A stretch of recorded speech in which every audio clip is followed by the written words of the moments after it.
नमस्कार। BA part तृतीय का प्रथम प्रश्न पत्र समाजशास्त्रीय चिंतन की आधारशिला, जिसमें आज का जो अध्याय है वह इमानुएल दुर्खिम की अवधारणा है सामाजिक एकरूपता या सामाजिक सुदृढ़ता। समाज में सामाजिक एकरूपता किस कारण से पनपती है, वो कारण इमानुएल दुर्खिम ने प्रस्तुत किए हैं अपनी पुस्तक the division of labour in society. The division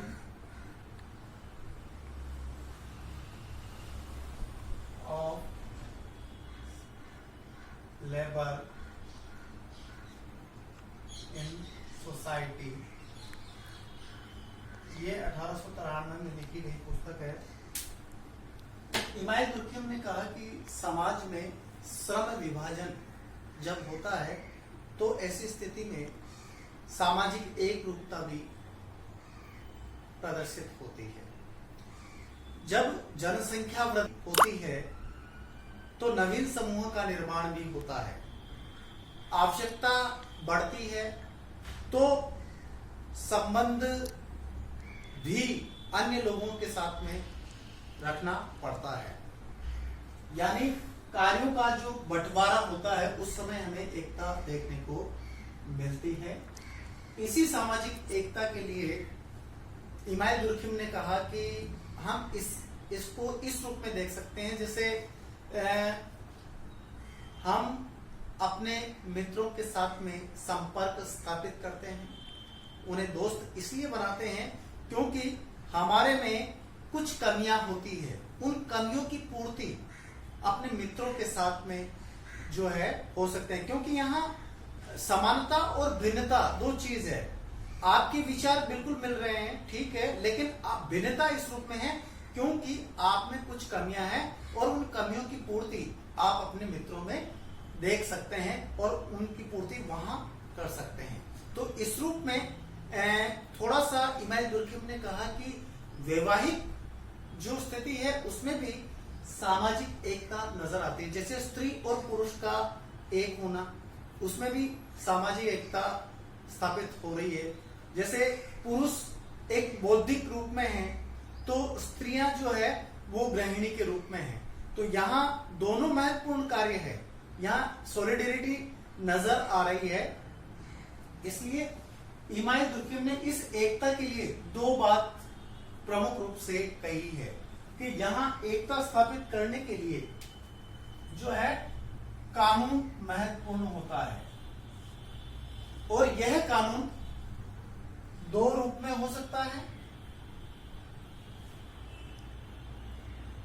दो प्रकार का कानून इमानुएल दुर्खिम ने बताया है, जिसमें दमनकारी कानून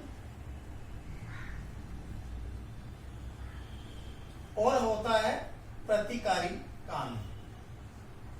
क्योंकि जब समाज में नियमों को सफलतापूर्वक संचालित किया जाता है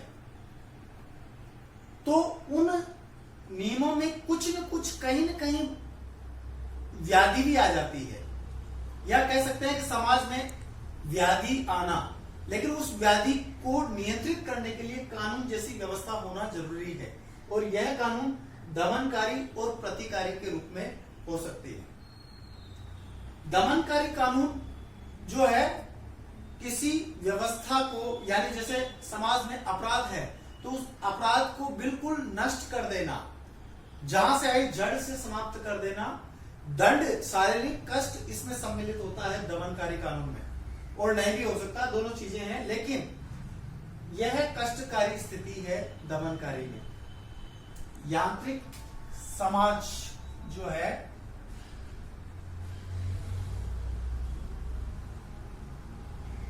में दमनकारी कानून की प्रवृत्ति देखने को मिलती है। यांत्रिक समाज का मतलब हो गया आदिम समाज, सरल समाज या प्राचीन समाज। दूसरा प्रतिकारी कानून, इसमें कष्ट की स्थिति नहीं है, आज के आधुनिक समाज की देन है ये प्रतिकारी कानून।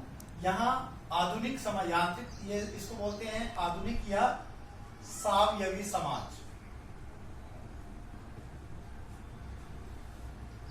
इस समाज में प्रतिकारी कानून पाया जाता है। तो कहने का मतलब यह है कि समाज में मूल्य, प्रथा, परंपरा, रूढ़ियां, जनरीतियां ये एक महत्वपूर्ण रूप में होते हैं जब व्यक्ति अपने लोगों से संबंधों से संबंधित होते हैं, प्रगाढ़ संबंध उनमें होता है।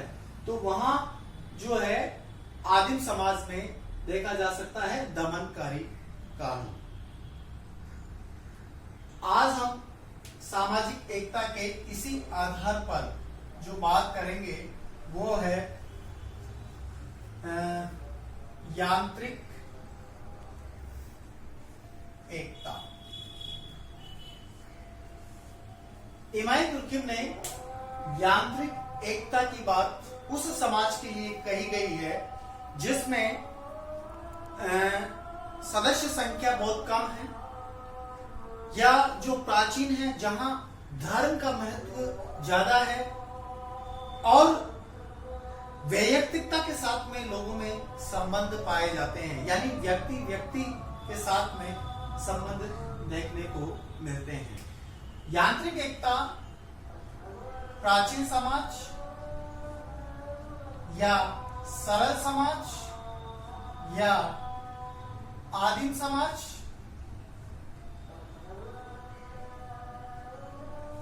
में पाए जाते हैं।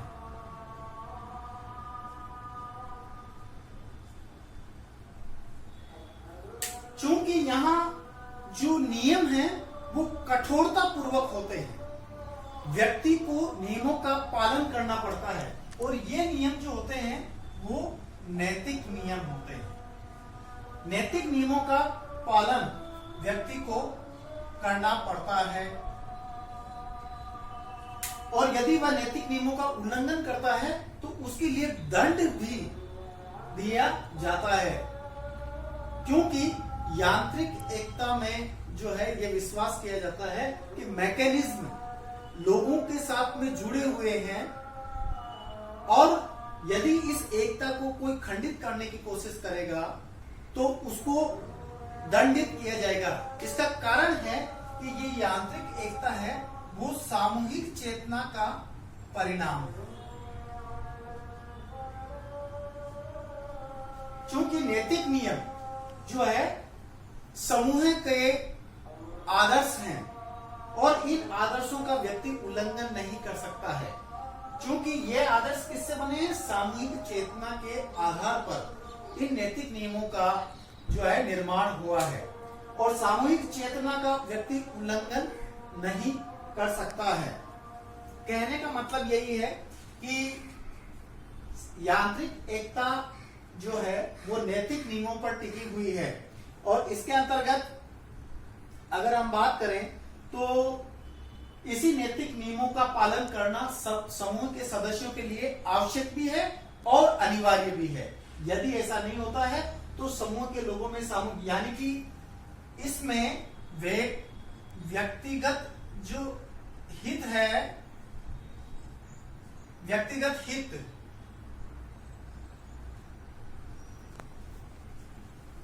इसका महत्व नहीं रहता है, समूह का हित महत्वपूर्ण है। और चूंकि व्यक्तिगत हित नगण्य हो जाता है और समूह का हित ही महत्वपूर्ण हो जाता है, इसलिए वो सामूहिक चेतना पर बल देता है। यानी व्यक्तिगता का व्यक्तिगत जो संबंध है उसका महत्व नहीं है, सामाजिक संबंध, सामूहिक जो सामूहिकता के रूप में जो है वो महत्वपूर्ण रखता है। अब यहां पर देखिए व्यक्तिगत चेतना की तुलना में सामूहिक चेतना का महत्व अधिक है, यानी कि कलेक्टिव कॉन्शियसनेस जो है वो ज्यादा महत्व रखती है। यांत्रिक प्राचीन समाज यानी जो काफी प्राचीन है, जो समूह के रूप में, कबीले के रूप में, जिसका एक मुखिया है और जिसमें इक्वलिटी है, जैसे मानसिक रूप में सभी समान हैं, है ना, तो ये लोग जो है इसका एक मुखिया होता है और क्लियरिटी है कि शासन किस, राजनीतिक व्यवस्था किस प्रकार की होगी, बिल्कुल स्पष्टता होती है उनके अंदर। और चूंकि इनमें अपराध करने वाले को शारीरिक दंड दिया जाता है। टिट फॉर टेट जैसी भी व्यवस्था इसमें प्राचीन समाज के अंदर देखने को मिलती है। वही यांत्रिक एकता, इसीलिए लोगों में मजबूती होती है, संबंधों में प्रगाढ़ता देखने को मिलती है। अगर हम इसकी विशेषता की बात करें, यांत्रिक एकता की विशेषता की बात करें, तो सबसे पहले जो हम देखते हैं वो समानता की बात आती है, या हम कहेंगे भेदभाव रहित, भेदभाव रहित समाज। यांत्रिक समाज जो है वो भेदभाव रहित समाज है। चूंकि यहां यंत्रवत रूप में, यंत्रवत इसलिए है क्योंकि व्यक्तिगत हित को महत्व नहीं देकर के जो भी नैतिक नियम है उन नैतिक नियमों का व्यक्ति पालन करता, आंख मूंद करके उन नैतिक नियमों का पालन करता है, और चाहे कोई सा भी आदेश हो उनको पालन करना ही है। दूसरी ओर यह भेदभाव रहित समाज है, किसी प्रकार का कोई भेदभाव नहीं किया जाता है। इस प्रकार के समाज में इक्वलिटी की बात होती है। दूसरी बात यदि हम कहें तो इसमें जो है व्यक्ति का जो स्थान है वो द्वितीय है, द्वितीयक है। अर्थात जिस समाज में यदि सामूहिक चेतना महत्वपूर्ण हो जाती है तो वहां व्यक्तिगत हित और स्वार्थ का कोई महत्व नहीं रहता है, उसका स्थान द्वितीयक हो जाता है। प्राथमिक है समाज, यानी समाज महत्वपूर्ण है, समाज साध्य है और व्यक्ति साधन है। समाज को बनाए रखने के लिए व्यक्ति का बलिदान दिया जा सकता है, इसलिए व्यक्ति का स्थान यहाँ पर द्वितीयक है, सेकेंडरी है, प्राइमरी है समाज। इसलिए सामाजिक एकता को बनाए रखने के लिए व्यक्ति का बलिदान दिया जा सकता है, यहाँ इस रूप में है। तीसरी यदि हम बात करें तो सामूहिक चेतना का, जैसे कि यह है सामूहिक चेतना का प्रभुत्व होता है।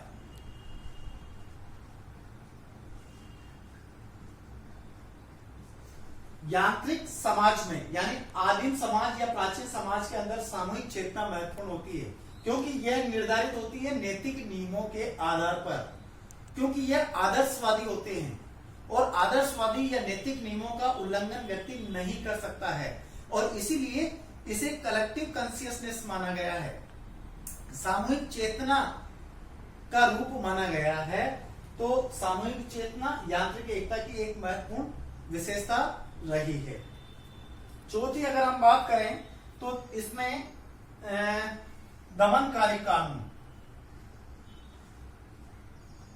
यांत्रिक एकता में दमनकारी कानून महत्वपूर्ण होता है। इसको बनाने के लिए यांत्रिक एकता या यांत्रिक समाज में तो दमनकारी कानून, जब कष्टों की बात की जाएगी, बाहर से कष्ट ज्यादा दिया जाएगा तो भीतर के जो तत्व है ना वो मजबूत हो जाएंगे, उनमें घनिष्ठता बढ़ेगी, आपसी संबंध मजबूत होंगे।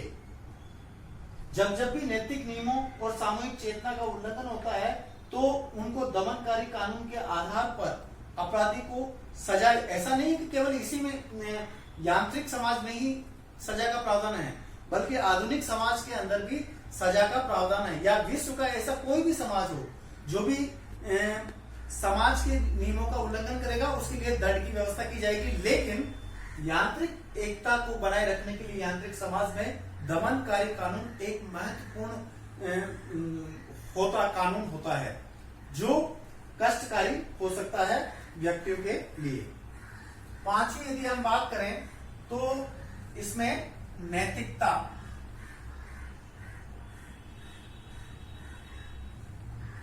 जो नैतिकता का जो तत्व है वो महत्वपूर्ण है, यानी नैतिक नियमों पर आधारित यांत्रिक एकता होती है, चूंकि यह आदर्श नियमों पर आधारित होती है। और छठी यदि हम बात करें तो सजातीयता, सजातीयता पहली बार में देखा कि यह भेदभाव रहित समाज है, इसलिए यहाँ के जो लोग हैं वो इक्वलिटी के रूप में, समानता के रूप में देखा जा सकता है।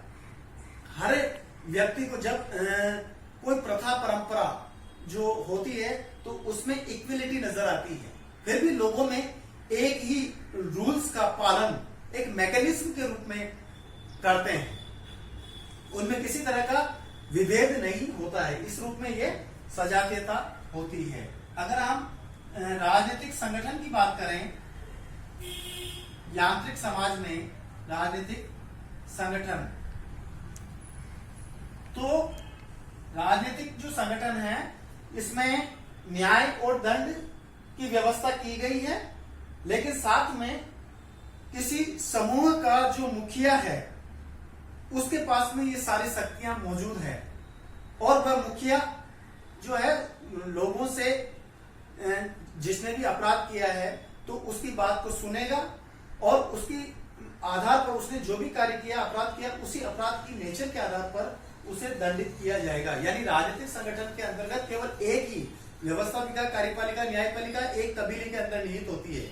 कानून वही बनाएगा, न्याय भी वही करेगा और पालन भी वही कराएगा सभी व्यक्तियों का। तो इस प्रकार से जो यांत्रिक समाज में राजनीतिक संगठन देखने को मिलता है।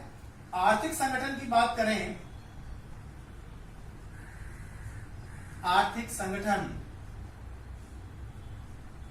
तो चूंकि प्राचीन या सरल समाज में आर्थिक संगठन जो है इसमें थोड़ा सा देखा जा सकता है, आधुनिक समाज के समान तो नहीं है, लेकिन परिवार महत्वपूर्ण है। परिवार एक इकाई के रूप में उनके सदस्य एक महत्वपूर्ण भूमिका निभा सकते हैं।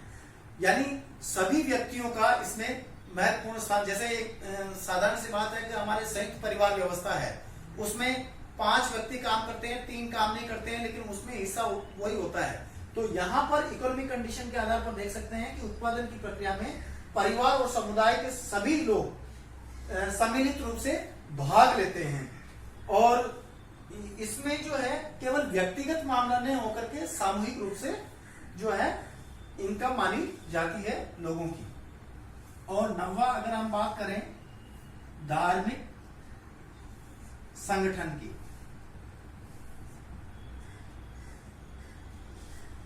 चूंकि प्राचीन सरल आदिम समाज में ये सभी एक ही समाज है, इसमें धार्मिक संगठन देखने को मिलता है। हमने पहले कहा कि ये नैतिक नियमों के आधार पर निर्धारित है और सामूहिक चेतना के आधार पर नैतिक नियम बनते हैं, और नैतिक नियम धर्म का एक स्वरूप है। यानी लोग धर्मानुसार आचरण करते हैं, धर्म का पालन करते हैं। जिसमें प्राचीन समाज की यदि हम बात करें, ऑस्ट्रेलिया की अरुंटा जनजाति में, ऑस्ट्रेलिया इमाम दुर्खिम ने कहा था ऑस्ट्रेलिया की अरुंटा जनजाति, उसमें जो है टोटमवाद धर्म का प्रारंभिक स्वरूप रहा है। इस प्राचीन समाज में टोटमवाद का मतलब एक पवित्र वस्तु है जिसकी पूजा की जाती है, और दीवारों, मकान के दीवारों पर इनके चित्र टांगे जाते हैं, हाथों पर गुरवाया जाता है। तो ये धर्म का प्रारंभिक स्वरूप रहा है और सभी लोग इसको पवित्र समझकर इसकी पूजा करते हैं, इसको मानते हैं। ये टोटम कोई पशु हो सकता है, कोई पक्षी हो सकता है आदि।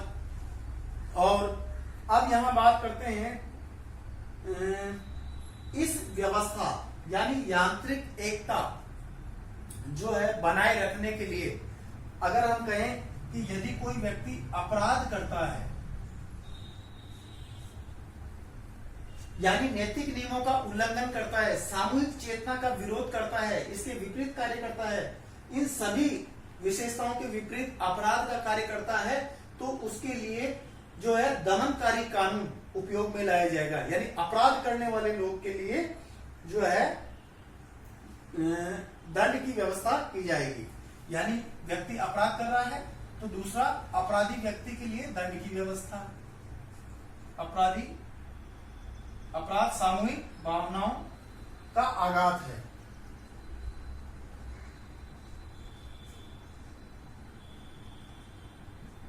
पर आघात और फिर दंड, यानी 3 बातें इसमें आती है। अपराध, जब कोई अपराध करता है अपराधी लोग, तो वह चूंकि सामूहिक चेतना या सामूहिक भावना, समाज के सभी लोगों की चेतना से बनी हुई है व्यवस्था, उस पर यह आघात है और ऐसे आघात करने वाले अपराधी को दंड दिया जाता है, दंड की व्यवस्था की जाती है। तो इस प्रकार इमानुएल डुर्खिम ने the division of labour in society, जो कि 1893 में प्रकाशित हुई पुस्तक, इसके लिए सामाजिक एकता की बात की, जिसमें हम यांत्रिक एकता जो है महत्वपूर्ण रहेगी। आज तक बस इतना ही। बहुत बहुत धन्यवाद।